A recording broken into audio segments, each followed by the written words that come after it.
துறவற சபையினுடைய நிறுவனர், அந்த சபையை உருவாக்கியவர், மனமாற்றத்தை உலகிலே கொண்டு வந்தவர். அவருடைய விழா இன்று. அந்த நார்பர்ட் சபையில் ஒருவராக இருப்பதிலும் மகிழ்ச்சி எனக்கு.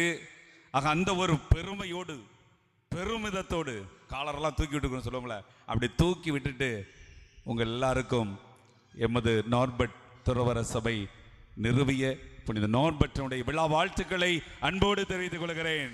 Happy feast. சந்தோஷம். தேங்க்யூ. பயங்கரமாக காலையிலேருந்து கொண்டாடி இருக்கோம். இதுக்கு மேலே வராதுங்கிறாரு சாமியாரை, பட் எனக்கு இதுக்கு மேலே வந்தால் கொஞ்சம் நல்லது. Price the Lord. ஐயோ, தூங்கிட்டு இருக்கவங்களாம் சொல்லுங்க. சரி, அவ்வளோ பேரும் தூங்குறீங்களா? நான் என்ன சொன்னேன்? தூங்கிட்டு இருக்கவங்களாம் பிரைஸ் தி லார்ட் சொல்லுங்கன்னு சொன்னேன். ரீனா கேட்கலையா? இப்போ பேசுறது கேட்குதா? ஐயோ, சரி பரவாயில்ல, சந்தோஷம், மகிழ்ச்சி. சரி, தூங்காதவங்களாம் இப்ப சொல்லுங்க price the Lord, praise the Lord. இன்னைக்கு என்ன சிந்தனை, மறையுறை சிந்தனை என்ன?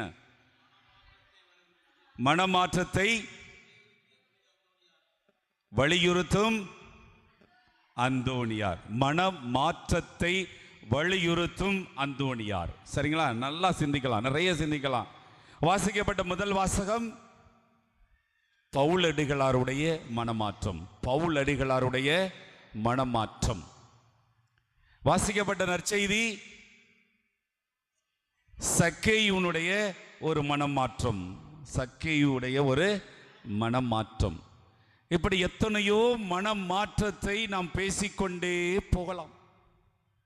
நிறைய மனமாற்றங்கள் விவிலியத்தில் இருக்கின்றது.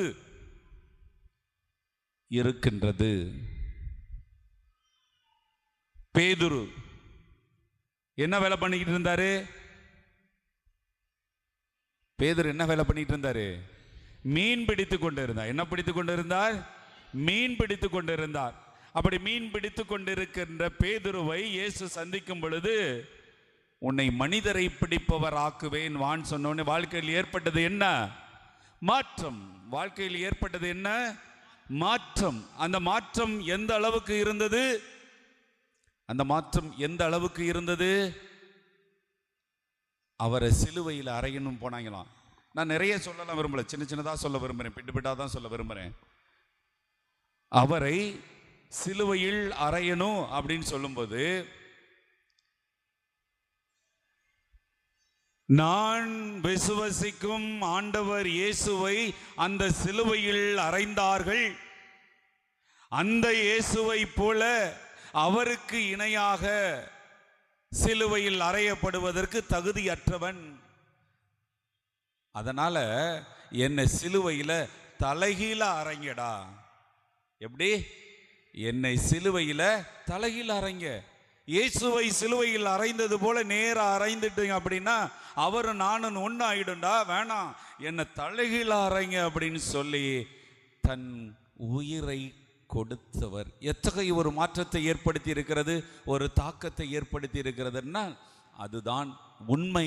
இயேசுவில் பிரியமானவர்களே, price the Lord, praise the Lord. சரி, இப்படி ஒரு மாற்றம். இன்னொரு மாற்றம் இருக்கு. யூதாசு. அது எப்படிப்பட்ட மாற்றம்?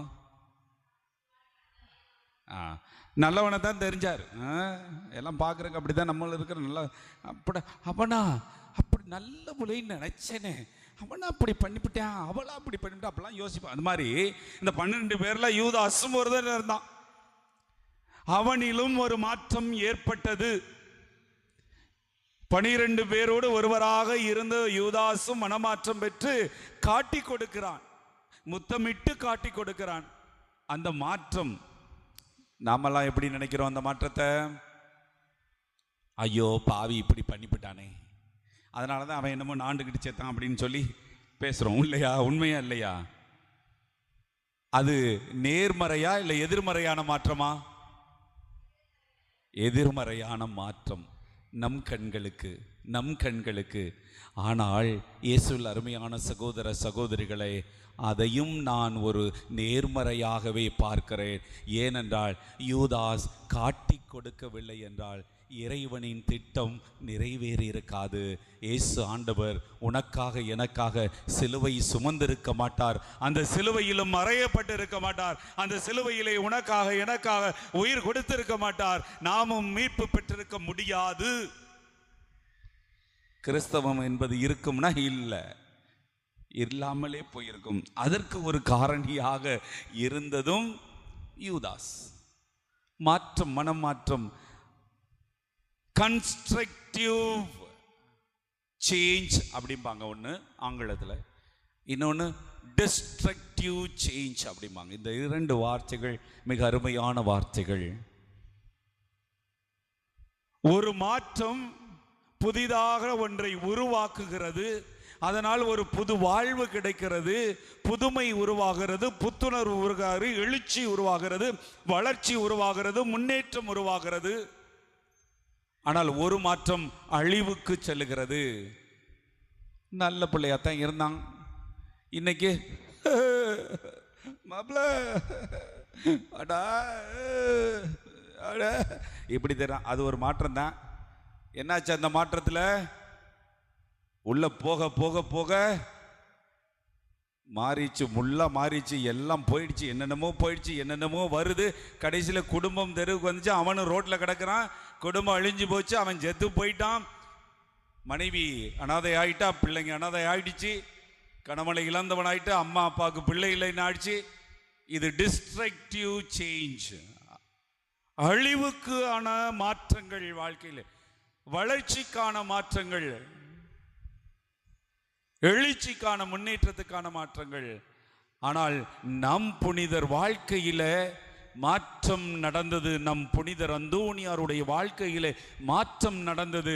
அந்த மாற்றம் இறைவனை தேட அழைப்பு கொடுத்தது. ஒன்று, அவர் வாழ்க்கையிலே பவுலடிகளார் நினைச்சு பார்த்துக்கங்க. அப்படி இல்லைன்னா பவுலடிகளார் இல்லை அப்படின்னாலும் நார்பர்ட், அருமையான புனிதர் நார்பர்ட், பவுல் அடிகளாரை போல தான் மனமாற்றம் அவருடைய வாழ்க்கையிலும் மனமாற்றம் இருந்தது. அவரும் பவுல் அடிகளார் குதிரையில் தமஸ்கு நகருக்கு போனார்னு முதல் வாசகத்தில் வாசித்தோம். திருத்தூதர்கள் பணிகளில் 9வது அதிகாரம் 22, 26 அந்த 3 இடங்களில் கொடுத்துருக்குறாங்க. அவருடைய மனமாற்றத்தை பற்றி கொடுத்துருக்காங்க. இவரும் குதிரையில் தான் செய்தார். அரச அரண்மனையிலே வாழ்ந்தவர் தான். இளைஞனாக அந்த அரசவையிலே அரண்மனையில் இருக்கக்கூடிய அரண்மனை பிரபுக்களோடெல்லாம் ஒருவராக இருந்தவர் தான். அப்படி அவர்களோடு குதிரையில சவாரி செய்வது அதெல்லாம் அவர்களுக்கு கிடைத்த பெருமையான செல்வந்தர். குதிரையில் இருந்து தூக்கி எறியப்பட்டார் நார்பர்ட். எப்படி பவுல் அடிகளார் குதிரையிலிருந்து கீழே விழுந்தார், அதுபோல இவர் தூக்கி எறியப்பட்டார். ஒரு மாற்றம், அந்த மிகப்பெரிய மாற்றம் வாழ்க்கையிலே ஒரு துறவற சபையை உருவாக்குவதற்கு, ஒரு இறை இயேசுவின் பணியை தொடர குருவாவதற்கு, ஆயராகுவதற்கு, பேராயராகுவதற்கு, சபை தொடங்குவதற்கு என்று மாற்றத்தை வளர்ச்சியின் பாதையில், எழுச்சியின் பாதையில் உச்சத்துக்கே கொண்டு போய் நிறுத்தியது மாற்றம். பவுலடிகளார் வாழ்க்கையில் இந்த மாற்றம் நான் சொல்றது உண்டு. பவுலடிகளார் பற்றி சொல்லுவது பல முறை சொல்வது உண்டு. பவுலடிகளார் தான் இயேசுவை பற்றி முதல்ல சொன்னவரே. நம்மளாம் நினைப்போம் உடனே மத்தேயு, மார்க்கு, லூக்கா இது அவங்க தான் முதல்ல இருக்குது புதிய ஏற்பாட்டில், அவங்க தான் சொன்னாங்க அப்படின்னு நம்ம நினைப்போம். அவங்க சொல்லவே கிடையாது. அவங்க சொல்றதும் வரலாறு. மத்தேயு நற்செய்தியாளர் சொல்வது வரலாறு. இயேசு அப்படின்னு ஒருவர் பிறப்பாரு, இங்க பிறப்பாரு, அங்க பிறப்பாரு, இப்படிலாம் வளர்ந்தாரு, வந்தாரு, சிலுவை சுமந்தாரு, செத்தாரு, உயிர் தெழுந்தாரு அப்படின்னு சொல்ற. அதே மாதிரிதான் மார்க் நற்செய்தி, லூக்கா நற்செய்தி, யோவா நற்செய்தியும் அப்படித்தான் வரலாறு சொல்லுகிறது. இயேசுவை பற்றிய வரலாறு, கிறிஸ்தவத்தின் கோட்பாடுகள், கிறிஸ்தவத்தினுடைய மறை உண்மைகள், கிறிஸ்து இயேசுவினுடைய மீட்பு திட்டம், கிறிஸ்து இயேசு வழியாக சிலுவையின் சாவு வழியாக இறைவன் கொண்டு வந்த அந்த மீட்பு திட்டம், அந்த மறை உண்மைகள், கோட்பாடுகள், விசுவாசம், இவற்றையெல்லாம் யார் சொல்றானா பவுல் அடிகளார் தான் சொல்லுகிறார். முதல்ல பேசுறவரே அவர்தான். அதற்கு பிறகு நிறைய ரைட்டர்ஸ் எல்லாம் வந்தாங்க. இந்த பவுல் அடிகளார் இயேசு வாழ்ந்த காலத்திலும் இருந்தவர், இயேசுக்கு பிறகு வாழ்ந்தவர். சவுல் என்று பவுலாக மாறுகிறார். அவர் தான் முதல்ல சொல்றாரு, இந்த உண்மைகளை பூரா சொல்லித்தரவர் அவர் தான். 13 திருமடல்கள் எழுதியிருக்கிறார். புதிய ஏற்பாட்டில் இருக்கக்கூடிய 27 புத்தகங்கள்ல 13 புத்தகங்கள் இவர் எழுதியிருக்கிறார். ஒரு கிறிஸ்தவன் உண்மையிலேயே தன்னுடைய வாழ்க்கையிலே மனமாற்றம் அடையணும்னா இன்னைக்கு என்ன சிந்திக்கிறோம்? மனமாற்றத்தை பத்தி சிந்திக்கிறோம்.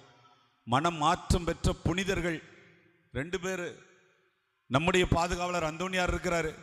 நம்முடைய சபை தோற்றுவித்தவர், சபையை தொடங்கியவர் நார்பட் இருக்கிறாரு.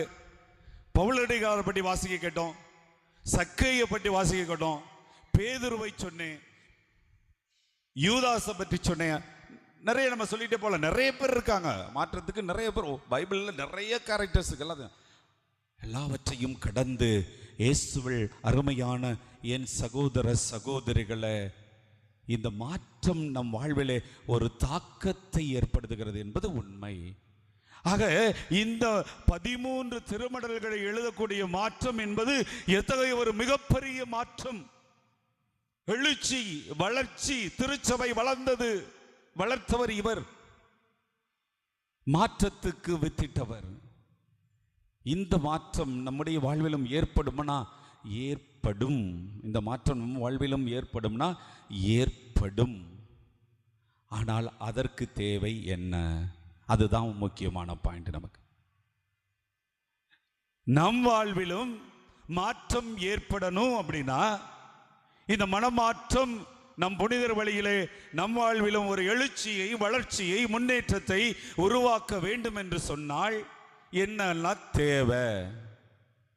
முதல்ல இறை நம்பிக்கை. Price the Lord, praise the Lord. மனமாற்றம் நம் வாழ்விலே உருவாக, அந்த மனமாற்றம் நம் வாழ்விலே ஒரு தாக்கத்தை உருவாக்க, அந்த மனமாற்றத்தினால் நம் வாழ்வு வளம் பெற, எழுச்சி பெற, வளர்ச்சி பெற, முன்னேற்ற பாதைகளை நாம் செல்வதற்கு தேவையானது முதலிலே இறை நம்பிக்கை. Price the Lord, praise the Lord. நல்லவர், வல்லவர், போதுமானவர், வார்த்தையில் உண்மையுள்ளவர். நல்லவர், வல்லவர், போதுமானவர், வார்த்தையில் உண்மையுள்ளவர். நன்றியால் துதி பாடு, நம் இயேசுவை நாவாலே என்றும் பாடு. நன்றியால் துதி பாடு, நம் இயேசுவை நாவாலே என்றும் பாடு. நம்பிக்கை, எப்படிப்பட்ட நம்பிக்கை? ஒரே ஒரு உதாரணம் மட்டும் சொல்லுவேன். நிறைய இருக்கிறது, ஆனால் ஒரே ஒரு உதாரணம் மட்டும் சொல்லுவேன். மத்தேயு நற்செய்தி 15ஆம் அதிகாரம். கனானிய பெண் இயேசுவிடம் விரைந்து சென்று மகன் நலம் பெற வேண்டும் என்று ஜெபிக்கிறார். ஜெபிக்கும் பொழுது அந்த மகளை பார்த்து இயேசு சொல்லுகிறார், பிள்ளைகளுக்கு உரிய உணவை எடுத்து நாய்களுக்கு போடுவது என்னது? சரியா, முறையா? பிள்ளைகளுக்கு உரிய உணவை எடுத்து நாய்களுக்கு போடுவது முறையா அப்படின்னு கேட்கிறார். அப்ப சொல்லாம சொல்லிட்டாரு. அந்த கனானிய பெண்ணை பார்த்து நாய் அப்படின்னு சொல்லிட்டார். அந்த அம்மா என்ன சொல்றது? நான் நாயாவே இருந்துட்டு போறேங்கிற மாதிரி. ஆம் ஐயா. அடுத்து வரக்கூடிய வார்த்தை அது, விவிலியத்தில் எழுதப்பட்ட வார்த்தை அது. ஆம் ஐயா அப்படின்னு சொல்லிட்டு அந்த அம்மா சொல்லக்கூடிய பதில பாருங்க எப்படி இருக்கு. மேசையிலிருந்து விழும் சிறு துண்டையும் அந்த நாய்கள் தின்னுமே. மேசையில் இருந்து விழும் சிறு துண்டையும் அந்த நாய்கள் தின்னுமே அப்படின்னு அசந்துட்டான் மனுஷன். ஏசு என்னடா அப்படின்னு உடனே அவர் என்ன சொல்றாரு அங்க? அடுத்த வார்த்தை ரொம்ப, அம்மா உன் நம்பிக்கை பெரிது, போ உன் மக உயிரோடு இருப்பாள். Price the Lord, praise the Lord, praise the Lord. இதுதான் இறை நம்பிக்கை. இதுக்கு எடுத்துக்காட்டுன்னா நிறைய சொல்லிக்கிட்டு இருக்கலாம். நிறைய சொன்னா நேரம் போயிடும். அப்புறம் நம்ம நைட்டு 12 மணி வரை இங்கே இருக்கலாம். அதெல்லாம் வேணாம். நாளைக்கு வேற ஞாயிற்றுக்கிழமை நாளைக்கு நவநாள் இருக்குது, 2-3 நாளாக நேற்று சாமியார்லாம் நிறையா சொல்லியிருக்கிறாங்க, இவனு என்னடா கத்திட்டு கிடக்கிறான்னு சொல்லிடுவீங்க. நீங்களும் கொஞ்சம் நேரம் பார்ப்ப, இல்லைன்னா கல்லை விட்டு எரிஞ்சிருவீங்க, போடாட்டே போதும் அப்படின்னு. அதனால் வேணாம், ஒன்று நம்பிக்கை வேணும். சரிங்களா? இதைத்தான் மார்க் நற்செய்தியாளர் 9வது அதிகாரம் 23வது வசனத்தில் சொல்லும் பொழுது, மார்க் நற்செய்தியாளர் 9வது அதிகாரம் 23வது வசனத்தில் சொல்லும்போது சொல்லுகிறார், நம்புகிறவர்களுக்கு எல்லாம் நிகழும். Praise the Lord, praise the Lord. எடுத்துட்டீங்களா? படிங்க, இருக்கான. நம்புகிறவர்களுக்கு எல்லாம் நிகழும். யாரை நம்புறதுக்கு, எதை நம்புறதுக்கு? என்னத்தை நம்புனா எல்லாம் நடக்கும்? நான் ஒன்றுமே சொல்லாமல் இருக்கிறீங்க, என்னமோ மெய் மறந்து இருக்கிற மாதிரி இருக்கிறீங்க. ஒன்று நான் சொன்னது புரிஞ்சிருக்கணும், இல்லை நான் சொன்னது எதுவுமே புரியலைன்னு அர்த்தம்.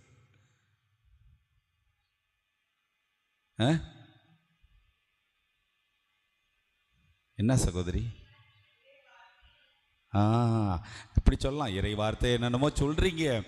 ஆனால் நான் பார்த்துருக்கிறேன், எலுமிச்சம்பழத்தை நம்புறது, பூசணிக்காய் கட்டி போடுறது, தாயத்து கட்டிக்கிறது, கருப்பு கயிறு, வெள்ளைக்கயிறு, மந்திரிச்ச கயிறு, அவன் வந்துச்சு இவன் வந்துச்சு, அந்த கோயிலில் வந்து அந்த பூசாரி வந்துச்சு, அந்த கட்டிக்கிறது, பில்லி சூனியும் ஜோசியம் பார்க்கறது, ஜாதகம் பார்க்கறது, அப்படின்னு பல நம்பிக்கை இருக்கு நமக்கு.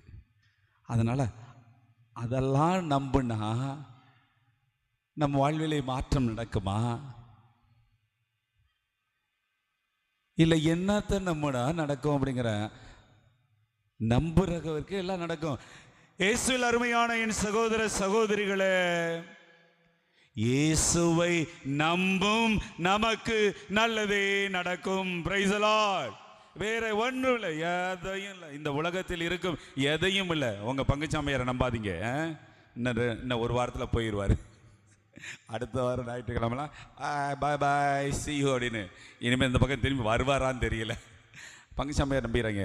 ஐயோ இப்படிலாம் இருந்தாரு, 7 வருஷம் செஞ்சாரு, ஆனால் நீங்கள் சொல்லிக்கிட்டே இருக்கலாம், பட் ஒன்றும் நடக்காது. அவர் போயிடுவார். பக்கத்தில் கூட போல, தமிழ்நாட்டில் விட்டே போறாரு, இந்தியாவை விட்டே போறாரு, ரொம்ப தூரத்தில் போறாரு, பறந்து வேற போறாரு, ரொம்ப தூரத்தில் போறாரு, பறந்து வேற போறாரு. என்ன கொடுமை பண்ணீங்களோ தெரியல, என்ன அவ்வளவு தூரம் பறந்து போறாரு, தூரத்துக்கு. என்ன அன்பு? இல்ல இல்ல, அவர் படிக்க போறார், அடுத்த கட்டத்துக்கு வளர்ச்சியை தேடுகிறார், அவரும் வாழ்க்கையில் மாற்றத்தை தேடுகிறார். அதனால் அடுத்த கட்டத்தில் அடுத்த நிலையில் இன்னும் தெளிவாக வருவார். அருமையான பாசமான ஆன்மீகத்தில் ஆழ்ந்த பக்தி கொண்ட ஒரு நல்ல அருள் தந்தையை நீங்கள் பெற்றீர்கள் என்பது சிறப்பு, தெரியுங்களா? ஆக இறை நம்பிக்கை, இதை நான் வார்த்தையாக சொல்லுவேன், இதை வார்த்தையாகவே சொல்வேன் எல்லோருக்கும். எப்படின்னா, இப்போ சொல்லிக் கொடுக்க போறேன் உங்களுக்கு. வாத்தியார் வேலை பார்க்குறோம் இல்லையா, அதனால் அதுவும் வந்துடும் பிள்ளைகளுக்கு சொல்லிக் கொடுக்குற மாதிரி. அதனால் அதை சொல்லிக் கொடுக்க போகிறேன். எப்படி? இறை நம்பிக்கை இல்லையா, நம்பிக்கை வேணும். அந்த வசனத்தை மார்க் நற்செய்தியில் 9ஆம் அதிகாரம் 23வது வசனம் சொல்லக்கூடியது. அதில் அங்கே மொட்டையாக தான் இருக்கும், நம்புகிறவர்கள் எல்லாம் நிகழும், நம்புகிறவர்களுக்கு எல்லாம் நிகழும் மட்டும் இருக்கும். அதை நம்ம இப்போ நம்முடைய வார்த்தையை மாற்ற போகிறோம். எப்படி மாற்ற போகிறோம்? இயேசுவை நம்பும் எனக்கு எல்லாம் நல்லதே நடக்கும். புரியுதா? இன்னொரு முறை சொல்லுவேன், நம்ம திருப்பி சொல்லணும், எல்லாரும் சொல்லணும். இப்போ நல்லா கேட்டுக்கங்க, வாங்கிக்கோங்க, தெரியுங்களா? இயேசுவை நம்பும் எனக்கு எல்லாம் நல்லதே நடக்கும். எங்க சொல்லுங்க பார்க்கலாம். இயேசுவை நம்பும் எனக்கு எல்லாம் நல்லதே நடக்கும். இயேசுவை நம்பும் எனக்கு எல்லாம் நல்லதே நடக்கும். சும்மா சொல்லிட்டு மட்டும் போயிட்டா ஆகாது. அப்படி அசைக்க முடியாத நம்பிக்கையில் வாழணும். அப்படி அசைக்க முடியாத நம்பிக்கையில் வாழணும். வாழ்ந்து காட்டுனா அதுல இடர்பாடுகள் நிறைய உண்டு, சோதனைகள் நிறைய உண்டு, கஷ்டங்கள் உண்டு. ஆனால் சோர்ந்து போகக்கூடாது. வெற்றி நிச்சயம், வெற்றி நிச்சயம். பெங்களூர்ல அன்னம்மாபேட் அப்படின்னு ஒரு மலை இருக்கு. பெங்களூர்ல உத்தரகலி அப்படிங்கிற இடத்துல உத்தரகலி அப்படிங்கிற ஒரு இடத்துல பெங்களூர்ல அன்னமாபேட் அப்படின்னு, பேட்னாவே மலைன்னு சொல்றாங்க, மலை அங்க இருக்குது. துப்பு சுல்தான், யாராவது ஹிஸ்டரிலாம் படிச்சிருக்கீங்களா? ஹிஸ்டரி படித்தவங்களுக்கு தெரியும் வரலாறு. துப்பு சுல்தான் ஆட்சி ஆண்ட காலத்தில் அந்த அம்மா அந்த மலையில ஆடு மேய்த்து கொண்டு இருக்கிறது. ஆடு மேய்த்து கொண்டு இருக்கிற அந்த அம்மாவை துப்பாக்கி முனையில வச்சுக்கிட்டு, இந்த சிலுவையை நட்டது நீதானே. அந்த மலையில அம்மா அந்த ஒரு சிலுவையை நட்டு வச்சிருச்சு. அங்கே நட்டு வச்சுக்கிட்டு சாமி கும்பிட்றது, ஆடு மேய்க்கிறது, இந்த வேலையை பண்ணிடுறது, காலையில் சாயந்தரம் ஆட்டை பற்றிக்கிட்டு வந்துடுறது, இப்படி பண்ணியிருக்கு. இந்த சிலுவையை பிடுங்கி எரி, இல்லைன்னா உன்னை சுட்டு கொன்னுடுவேன், இயேசு ஆண்டவர்லாம் சொல்லாத அப்படிங்கிறாங்க. நான் சொல்லுவேன், இயேசுதான் என் ஆண்டவர் என்று நான் சொல்லுவேன், இயேசுதான் என் மீட்பர் என்று நான் சொல்லுவேன் அப்படின்னு சொல்லிட்டு நட்டு வச்சிருந்த சிலுவையை கட்டி இருக்க பிடிச்சிக்கிச்சு. பிடிச்சி இழுத்து திரும்பி துப்பாக்கி முனையில் நிறுத்திக்கிட்டு, சுட்டுடுவேன், உனக்கு உயிரில் பயம் இல்லையா? என் உயிரை எடுத்துக்க, எனக்கு உயிர் தேவையில்லை, என் ஆண்டவர் தான் எனக்கு வேணும், நான் நம்பி இருக்கும் கடவுள் அவர் அப்படின்னு சொல்றாங்க. சுட்டுட்டான். என் உயிர் எனக்கு தேவையில்லை, என் ஆண்டவர் தான் எனக்கு தேவை, என் உயிரிலும் மேலான கடவுள் மேல் நான் நம்பிக்கை கொண்டிருக்கிறேன் என்று சொல்லுகிறார். சுட்டுட்டான். தட தட தட தட தடன்னு உருண்டு மலை அடிவாரத்தில் வந்து விழுந்துருச்சு அவருடைய உடல். விழுந்த இடத்திலேயே மக்கள் அவளை அடக்கம் செஞ்சிருக்கிறாங்க. நான் ஒரு 2019 நினைக்கிறேன், 7 வருஷம் இருக்கும் இப்போ, அங்கே போனேன் ஒரு நாள். அந்த மலை அடிவாரத்தில் ஒரு அன்னை வேளாங்கண்ணி கோவில் கட்டி இந்த அம்மாவுடைய கல்லறையை பயங்கரமாக சிறப்பு செஞ்சு வருடந்தோறும் தவக்காலத்தில் 3வது வாரம் அங்கே கர்நாடகா மறை மாவட்டத்திலே சிறப்பான வழிபாடு நடக்கிறது. ஒரு நாள் முழுவதும் நடக்கிறது. கன்னட மொழியில் ஒன்று, தமிழில் ஒன்று, மாறி மாறி ஒரே நாள் இரண்டும். முதல்ல தமிழில் பூசை நடந்துச்சுன்னா தமிழ் பூசையை முடித்த மக்கள் நற்கருணை ஆராதனைக்கு போயிடுவாங்க. அப்போ கன்னட மொழியில் பூசை நடக்கும். அவங்க பூசை முடிஞ்சிட்டு இங்கே ஆராதனைக்கு வருவாங்க. ஆராதனை செஞ்சுக்கிட்டு இருந்த தமிழ் மக்கள் சிலுவை பாதை செய்ய போயிடுவாங்க. சிலுவை பாதை செய்து கொண்டு சிலுவைகளை சுமந்து கொண்டு மலைக்கு போகணும். அந்த அம்மாவை எங்கே குண்டடி வச்சு வந்தோன்னா அந்த சிலுவை இன்னும் இருக்கிறது, அங்கே போயிட்டு இறங்கி வரணும். வந்த பிறகு திரும்ப ஆராதனை, அப்படி இப்படி மாறி மாறி போயிட்டே இருக்கேன். நான் தமிழில் ப்ரீச் பண்ணுறக்கா போயிருந்தேன். கன்னட மொழியில் இன்னொருத்தர் வந்திருந்தார். அப்படி மாறி மாறி செஞ்சுக்கிட்டே இருந்தோம். ஒவ்வொரு இடமா லட்சக்கணக்கான மக்கள் வர்றாங்க. 2 மொழி பேசக்கூடிய லட்சக்கணக்கான மக்கள் வர்றாங்க. ஆல்மோஸ்ட் 2 லட்சம் பேர் கூடியிருந்தாங்க. அவ்வளோ பெரிய கூட்டம். 2 ஏக்கருக்கான பந்தல். நம்பிக்கை எங்கே இருக்கிறது? எங்கிருந்து வருகிறது இந்த நம்பிக்கை? இறை அனுபவத்தினால் வருகிறது. 2வது அதைத்தான் நான் சொல்ல விரும்புகிறேன். இறை இயேசுவில் பிரியமான சகோதர சகோதரிகளே, அத்தகைய சிட்டி பெங்களூர் என்ன ஹைபாய் சிட்டி, ஆனால் அங்கும் நம்பிக்கை இருக்கிறது. இந்த அன்னமால்பேட் யாரோ ஒரு கிழவி, எத்தனையோ நூற்றாண்டுக்கு முன்னால் இறந்த ஒரு கிழவி, ஆடு மேய்த்து கொண்டிருந்த கிழவி, அறிவில்லாத கிழவி, முட்டாள் கிழவி, ஆனால் இறைவனின் நம்பிக்கையை இன்று எடுத்து சொல்லிக் கொண்டு அங்கே இருக்கிறாள். அவள் கல்லறை சான்று பகர்ந்து கொண்டு இருக்கிறது நம்பிக்கைக்கு.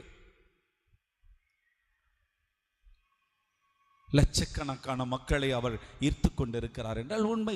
அப்படிப்பட்ட விசுவாசம்தான் கிறிஸ்தவ விசுவாசம். அப்படிப்பட்ட விசுவாசம் தான் நம்பிக்கை தான். ஆக வாழ்விலே மாற்றம் இயேசுவில் பிரியமானவரே எங்கு வந்தது? இந்த ஆடு மேய்க்கும் கிழவிக்கு எங்கிருந்து வந்தது? பிலிப்பியருக்கு எழுதிய திருமுகம் 4ஆம் அதிகாரம் 13வது வசனம், எனக்கு வலுவூட்டுகிற இறைவனின் துணை கொண்டு எதையும் செய்ய எனக்கு ஆற்றல் உண்டு. Price the Lord, praise the Lord. ஆக இறைவன் துணையாய் இருக்கிறார், இறைவன் வலு கொடுக்கிறார், இறைவன் ஆற்றல் அளிக்கிறார், வல்லமை தருகிறார். ஆகவே எதையும் செய்ய எனக்கு ஆற்றல் இருக்கிறது. துப்பாக்கி முனை என்ன, நான் துணிந்து நிற்கிறேன். என் உடலை கொள்ள முடியும், என் ஆன்மா இறைவனுக்குரியது, என் உயிரினும் மேலான அந்த கடவுள் மீது நான் நம்பிக்கை கொண்டிருக்கிறேன் என்ற அசைக்க முடியாத நம்பிக்கை. அந்த நம்பிக்கை எங்கே ஊற்றெடுத்தது, எங்கே பிறந்தது என்று சொன்னால் இறை இயேசுவில் அருமையான சகோதர சகோதரிகளே, இறை அனுபவத்திலே. அதுதான் இரண்டாவது பாயிண்ட். Price the Lord. இறை அனுபவம், தி எக்ஸ்பீரியன்ஸ் ஆஃப் காட். கடவுளை வாழ்க்கையிலே அனுபவிக்க வேண்டும். சும்மா எத்தனை பூசைக்கு போனாலும், எத்தனை ஜபக்கூட்டத்துக்கு போனாலும், அல்லேலூயா அல்லேலூயா இயேசு என்னை ரட்சித்தார், முற்றும் என்னை மாற்றினார் அடி, ஒன்றும் நடக்காது, ஒன்றும் நடக்காது. தனி மனித வாழ்க்கையிலே நீ இறைவனை சந்தித்திருக்க வேண்டும். தனி மனிதனாக நீ இறைவனோடு பேசி இருக்க வேண்டும். தனி மனிதனாக அந்த இறைவனை நீ பெற்றிருக்க வேண்டும். நான் சொல்றதுனால, அவர் வந்து கத்துறதுனால, இவர் வந்து கத்துறதுனால, கைதட்டி சிரிக்கிறதுனால, பாடுறதுனால, இந்த பேய் வந்த கூட்டம் மாதிரி ஆடுறதுனால எல்லாம் எதுவும் நடக்காது, நடக்காது. இறை அனுபவம் வேண்டும், இறை அனுபவம் வேண்டும். இறை அனுபவம் பெற்றவர்கள் தான் புனிதர்கள். அதில் சிறந்து நிற்பவர் நம் பாதுகாவலர் அந்தோணியார். இத்தகைய ஒரு மனமாற்றம், எப்படிப்பட்ட மனமாற்றம்னா யோசிக்கவே முடியாது. இயேசுவில் கோடி அற்புதர். அந்த இறை அனுபவம் நம் புனிதர் தான் ஒரு எடுத்துக்காட்டு. எப்படிப்பட்ட அனுபவம்? தனியா அறையில் இருக்கிறார். அறையில் இருக்கும், ஏன் அவருடைய கையில பைபிள் இருக்குது. எங்க நம்ம அந்தோணியார் பைபிள் இருக்குது. அந்த பைபிள் மேல குழந்தை, அங்க பாருங்க அழகா நடுவில் இருக்கிறார். பைபிள் மேல இயேசு குழந்தை. ஆக ஒவ்வொரு நாளும் குழந்தை இயேசு ஆண்டவர் அவர் கரங்களிலே தவழ்ந்தார். இயேசுவோடு அவர் நடனமாடி மகிழ்ந்தார். அந்தோணியாரை காணான் தேடுனவன் அந்த கதவுகளில் இருக்கின்ற சாவி துவாரத்தின் வழியாக பார்த்த பொழுது குழந்தை இயேசுவோடு அவர் நடனமாடி சிரித்து விளையாடி கொண்டிருந்ததை பார்த்துதான் இந்த சிறுவம் உருவாக்கப்பட்டது. உண்மையாய் நடந்தது. இறை அனுபவம் பெற்ற புனிதர் அவர். அப்படி இறை அனுபவத்தையும் நம்ம நிறைய சொல்லிட்டு போலாம். நார்பர்ட், இன்னொரு புனிதர் இருக்கிறார், இக்னேசியஸ் ஆஃப் லோயலா. இயேசு சபையில் இயேசு சபையை நிறுவிய புனிதர். ஒரு மாபெரும் வீரன். போரிலே காலில் குண்டு அடிபட்டு மருத்துவமனையிலே சிகிச்சை பெற்றுக் கொண்டிருக்கிறார். சிகிச்சை பெறக்கூடிய அவர் படிப்பதற்கு ஏதாவது கொடுங்கள் அப்படிங்கும்போது அவருக்கு புனிதர்களின் வரலாறு திருவிவிலியம் கொடுக்கப்படுகிறது. வரலாறும் திருவிவிலியம், புனிதர்களின் வரலாறும் கொடுக்க வாசிக்கிறார்.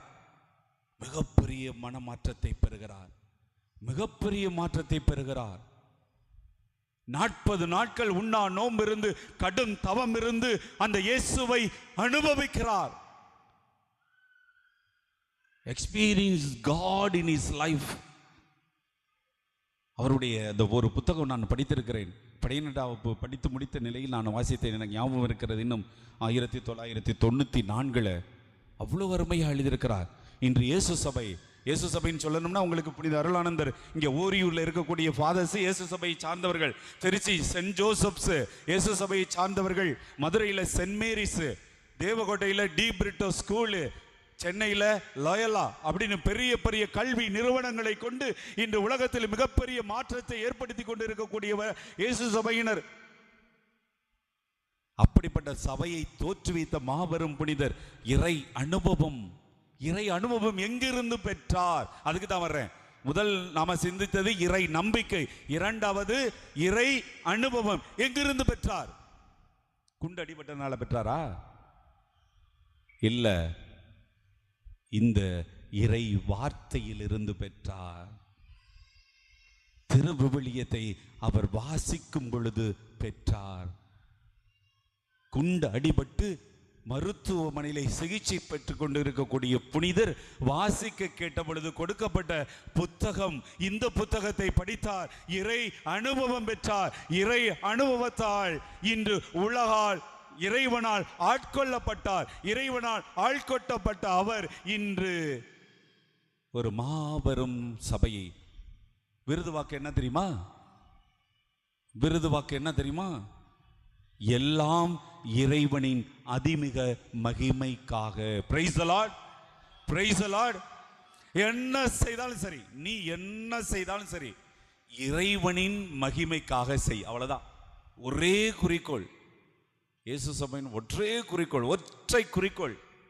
Do anything, whatever may be, do anything in this world, but for the glory of, அது கூட சாதாரண குளோரின்னு சொல்ல மாட்டாங்க, for the greater glory of God. Praise the Lord, praise the Lord, for the greater glory of God. இதே மாதிரி Loyola Innasiyar போல வாழ்க்கையிலே இறை அனுபவம் பெற்ற மனிதர்கள் என்று சொன்னால் நம் புனிதரும் சாதாரணவர்கள் இல்லை. அந்தோணியாரும் சரி, நாட்பட்டும் சரி, லோயலா இன்னாசியார் சரி, அருளானந்தர், எத்தனை பேர், அவ்வளவு பேரும் இறை அனுபவம் பெற்றவர்கள் தான். ஆக இயேசுவில் அருமையான சகோதர சகோதரிகளே, மூன்றாவதாக என்ன தேவை? வாழ்விலே உண்மையான ஒரு மாற்றம் தேவை. நம் புனிதர் மாற்றத்துக்கு வித்திட்டவர். நம் புனிதர் நம் வாழ்விலும் மாற்றத்தை வலியுறுத்துகிறார் என்று சொன்னால், அந்த புனித அந்தோணியாருடைய மாற்றத்திலே மூன்றாவதாக, முதலில் நமக்கு மன மாற்றத்துக்கும் மனம் மாறிய ஒரு நல் வாழ்வுக்கும் தேவை இறை நம்பிக்கை, இறை அனுபவம் என்று இரண்டாவதாக சொன்னால், மூன்றாவதாக என்ன தேவை என்று சொன்னால், இறை இயேசுவில் பிரியமான சகோதர சகோதரிகளே, அது இறைவனின் திட்டமாக, இறைவனின் திட்டமாக, அது இறைவன் உண்மையிலேயே உனக்கும் எனக்கும் செய்ய விரும்புவதாக, இறைவனின் சித்தமாக இருக்க வேண்டும். Praise the Lord, praise the Lord. இறைவனின் சித்தமாக, இறை திட்டமாக, இறைவன் உனக்கு உன் குடும்பத்துக்கு செய்ய விரும்புவதாக இருக்க வேண்டும். Praise the Lord, praise the Lord. லூக்கா நற்செய்தி 5ஆம் அதிகாரம், லூக்கா நற்செய்தி 5ஆம் அதிகாரம், தொழுநோய், தொழுநோயில கஷ்டப்படக்கூடிய மனுஷன் போய் இயேசுவே ஆண்டவரே அப்படின்னு சொல்லிட்டு, நீர் விரும்பினால் என் நோயை நீக்க உம்மால் முடியும் அப்படின்னு ஜெபிக்கிறான். எப்படி ஜெபிக்கிறான்? இயேசுவே நீர் விரும்பினால் என் நோயை நீக்க முடியும். நமக்கெல்லாம் ஏதாவது கஷ்டம் இருக்கு வாழ்க்கையில, சும்மா லேசா ஏதாவது ஒண்ணு, ஐயோ அந்த இப்படி சோதனை கொடுக்காதப்பா, என்னால தாங்க முடியலப்பா, அப்பா ஏச அப்படி இப்படின்னு புலம்புறோம். இந்த தொழுநோய் அருவருப்பான நோய், புழுக்கள் அவ்வளவு பெத்த தவப்பனா இருந்தாலும் தனியா தூக்கி போட்டுருவாங்க, காட்டில் கொண்டு எல்லாம். அவ்வளவு அருவருப்பான நோய். அவ்வளவு பெரிய நோயிலும் அங்கே அவன் எவ்வளவு ஆசைப்பட்டு இருப்பான், அந்த நோயில் இருந்து முழுமையாக குணம் பெற வேண்டும் என்று. எத்தனை பேரை குணமாக்கி இறைவன் அங்கு வந்து கொண்டிருக்கிறார். ஆக நிச்சயமாக குணமாக்குவார் என்று தெரியும். என் நோயை நீக்கு அப்படின்னு சொல்லல, நீர் விரும்பினால் என் நோயை நீக்க உம்மால் முடியும். ஆக அவன் இறைவனின் விருப்பத்தை, இறைவனின் சித்தத்தை, என் நோய் நீங்க பெற வேண்டும் என்பது இறைவனின் திட்டமாக எழுதப்பட்டு இருக்கிறதா என்று தேடினான். இறைவன் அதற்கு தடையாக இருக்கவில்லை. இறைவன் சொன்னார், விரும்புகிறேன், குணமாகு. Praise the Lord, praise the Lord, praise the Lord. ஆக இயேசுவில் அருமையான சகோதர சகோதரர், அவ்வளவுதான். இதுதான் நடக்கும், இதுதான் நடக்கும், வேற ஒண்ணுமே இல்லை. ஆக நம் வாழ்வில் இறைவனுடைய செயல்வாக்கம், இறைவனுடைய செயல் ஆற்றம் நம்ம இருக்க வேண்டும் என்று சொன்னால் நாம் மனம் மாற வேண்டும். நிச்சயமாக மனம் மாற வேண்டும். அந்த ஒரு அழைப்பு தான் நமக்கு தவக்காலத்தில் கூட கொடுக்கப்படுகிறது. விபதி புதன் முதல் நாளிலே மார்க்கு நற்செய்தியிலிருந்து எடுக்கப்படக்கூடிய அந்த வசனம் என்ன சொல்லும்? மனம் மாறி நற்செய்தியை நம்புங்கள் அப்படிங்கிற ஒரு அழைப்போட நெத்தியில சாம்பலை பூசுவாங்க. உங்கள் இதயத்தை கிழித்து, யோவேல் புத்தகத்திலிருந்து சொல்லப்படும், என்ன சொல்லும்? உங்கள் இதயத்தை கிழித்து கொண்டு வாங்க, ஆடைகளே அல்ல. நாமெல்லாம் அப்படி வெளிப்படையான மாற்றத்தை பார்த்துக்கிட்டு இருக்கோம். இதயத்தை கிழித்து கொண்டு என்னிடம் வாருங்கள் என்ற மாற்றம் இயேசுவில் பிரியமான சகோதர சகோதரியே, அப்படிப்பட்ட ஒரு தெய்வீக மாற்றத்தை, இறை அனுபவம் தரும் மாற்றத்தை, இறை நம்பிக்கை தரும் மாற்றத்தை, இறை சித்தத்தை நம் வாழ்விலை நிறைவேற்றும் மாற்றத்தை தான் நம் புனிதர் விரும்பினார், வலியுறுத்தினார். அந்த மாற்றத்துக்கு முதல் சாட்சியாய் விளங்கினார், அந்த மாற்றத்தின் காரணியாகவும் இருந்தார். அதனால் இன்று சிறந்து விளங்குகிறார். எத்தனையோ புதுமைகள், கோடி அற்புதர் யாருக்கும் எந்த புனிதருக்கும் இல்லை. அப்படிப்பட்ட ஒரு மாபெரும் புனிதரை நம்முடைய பாதுகாவலராகி கொண்டிருக்கிறோம். ஆக இறைவனுக்கு நன்றி சொல்லுவோம். இறை ஆசீர்வாதம் வல்லமையும் நம்மையும் நம் குடும்பத்தையும் நம் ஊர் மக்களையும் எல்லோரையும் நிறைவாய் ஆசீர்வதித்து வழி நடத்த ஜெபிப்போம். இறை அருள் பெறுவோம். மாற்றம் நம் வாழ்வாகட்டும். ஏற்றம் எழுச்சி என்பது நம் வாழ்வின் லட்சியமாகட்டும். இறைவனின் ஆசி நம்மை எந்நாளும் தொடரட்டும். இறைவன் நிறைவாய் ஒவ்வொருவரையும் ஆசீர்வதிப்பாராக. ஆமென்.